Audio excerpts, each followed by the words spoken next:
the way smooth. So we're getting into the question of conditional betrothal. So, for example, on condition that I have 200 zuz, and the halacha is she is betrothed, but he has to show her, or he has to give her, he has to demonstrate he has a 200 zuz.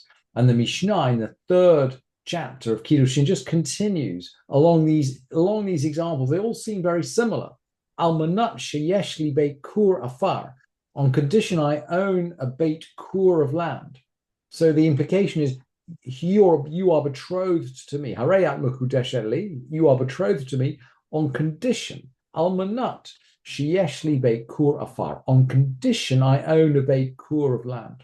That's about 4 acres, by the way. Beit kur, it's about the space you have to sow to generate a kur of seed.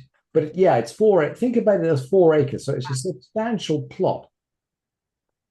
And the Mishnah rules, Hare zo mukudeshet v'yeshlo. She is betrothed, but he does own it, i.e., providing he does own it. So this is just the same as the 200 zuz that we looked at in the previous Mishnah. Or he might say, Almanat sheyeshli binkom peloni. On condition I own these 4 acres in such and such a place. He specifies the place. Im yeshlo ba'oto makom mukudeshet. For im love eina mukudeshet. If he owns it there, she's betrothed. And if not, she's not betrothed. All of these examples just demonstrate the necessity for complete transparency when this marriage is initiated. So maybe he'll say, and we saw this with the cash, we saw that on condition I show you 200 zuz of cash, and the Mishnah replicates this. On condition I show you the 4 acres of land, and the presumption is he does own them. Well, let's look in the Rambam. She is betrothed, but he has to show it to her. And the Mishnah continues, if he showed it to her in a valley, she's not mukudeshet, she's not betrothed. And the Rambam is going to pull out the whole intent of this Mishnah in his commentary. It's very, very brief, but very significant. What was said, he showed her in the valley. I think this means what the Mishnah said. It means that the land wasn't his. In other words, he shows the land, it has to be his. Even if he rented it, okay, so he's got some temporary ownership over it. Or maybe he had a partnership in it. Eina mukudeshet, she's not betrothed. So we need total transparency as to the intent here. The intent is clearly that he owns the land. If he doesn't own the land outright, she's not betrothed.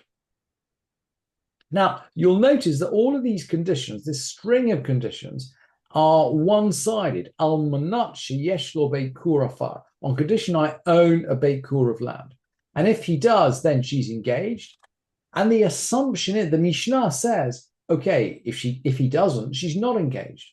But he doesn't articulate both sides of the condition. He just says, look, if I own this land, you're engaged. We assume if he doesn't own the land, you are not engaged. And the Mishnah is going to play around with this. It's going to play around with this with reference to some conditionality with the children of Gad and the children of Reuven. When they're about to cross over the Jordan to enter the land.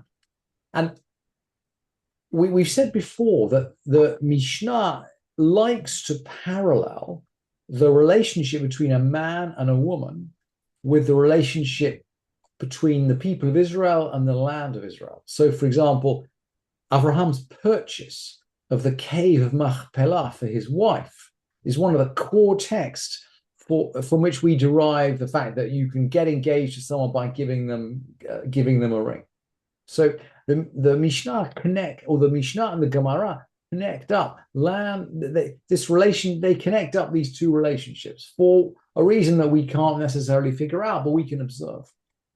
And so it's going to bring now this verse. The people of Israel are getting ready to cross over the Jordan. The children of Gad and the children of Reuven say, no, we have lots of cattle. We would rather build houses and cattle sheds for our cattle and our families on the east side of the Jordan. And Moshe says, okay, you can do that, but you have to join battle. You have to join battle. And he gives them a double condition. A double condition. If, he says, if the children of Gad and the children of Reuven pass with you over the Jordan, armed for battle, then you shall give them the land for a possession. But if they will not pass over with you, armed, then they'll get a regular possession in the land of Canaan on the west side of the Jordan. So this conditionality in the text, it's in Bamidbar, it's in right at the end of Sefer Bamidbar. This conditionality is expressed two ways. If this, then that. If the other, then the other. So the Mishnah is now going to explore in a very, very compact way this conditionality. And of course, we brought the verse because the Mishnah is so compact. I mean, the Mishnah knows the verse off by heart, but we don't know the verse off by heart. So we need to just refresh our memories before we get into the compactness of the Mishnah. And Rabbi Meir says, Rabbi Meir Omer, Kol t'nai she'eino t'nai b'nei Gad uvnei Reuven eino t'nai. Every stipulation, every condition, which is not like that of the children of Gad and the children of Reuven, is not a stipulation. In other words, a conditionality, when you're writing a contract, you have to write the contract like B'nai Gad and B'nai Reuven. You have to write it with both conditions, two-tailed condition. And the Mishnah briefly quotes, the Mishnah is going to briefly quote, Vayomer Moshe alehem im ya'avru v'nei Gad uv'nei Reuven, if the children of Gad and the children of Reuven will pass. And then the Mishnah continues, Ve'im lo ya'avru chalutzim, and if they will not pass over, armed. So that's the brief summary of the verses that the Mishnah brings. But we brought both sides to the condition. Now, the halakha doesn't go according to Rabbi Meir. The Rambam tells us the halakha doesn't go according to Rabbi Meir. And Rabbi Hanina ben Gamliel actually has the last word. So he's going to disagree. And we can sense that the halakha goes with him because he gets the last word. Usually the last voice in the argument is the one that is accepted by the text. Rabbi Hanania ben Gamliel Omer, Sorech hayah davar lomar. Rabbi Hanania ben Gamliel says the matter had to be stated. There was a particular need here to state it two-tailed, two consequences, two outcomes. He's implying that in general, we don't have to state it two ways. He's saying here, there was a particular need. Don't think you can generalize from it. But there was a particular need here. Why? Because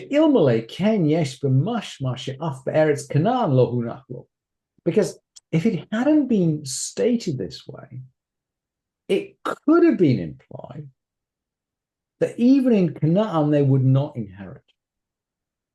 Rabbi Hanania ben Gamliel says, look, if we hadn't stated it both ways, let's go back and look at the verse. If you come in for battle, you will be given the land of Gilad. And if you won't go to battle, you're going to be given an ordinary possession in the land of Canaan. So you actually get something either way. Really interesting. You get something either way. Even if you don't fight, you get something. And Rabbi Hanania ben Gamliel says, there's a possibility that if they didn't fight, they would have got nothing. There was a possibility that Moshe could have made that deal. And that's why both options and both consequences are laid out absolutely clearly and transparently. And there is a link. There is a link to the Mishnah of Kiddushin, because we've been saying through the whole of this Mishnah that the act of Kiddushin, the act of betrothal, has to be completely transparent. Both sides have to understand exactly what is going on. And if they don't understand, the Kiddushin are not valid. Kiddushin on the basis of misunderstanding are not valid. So Rabbi Meir has brought us, the Mishnah has brought us an example of transparency. Now, the halacha doesn't go according to Rabbi Meir, because we've said, okay, and this situation is particular. We can't learn from it in general about conditionality. But we are seeing something about the importance of transparency and truth in halacha. And of course, that applies to the halacha of Kiddushin.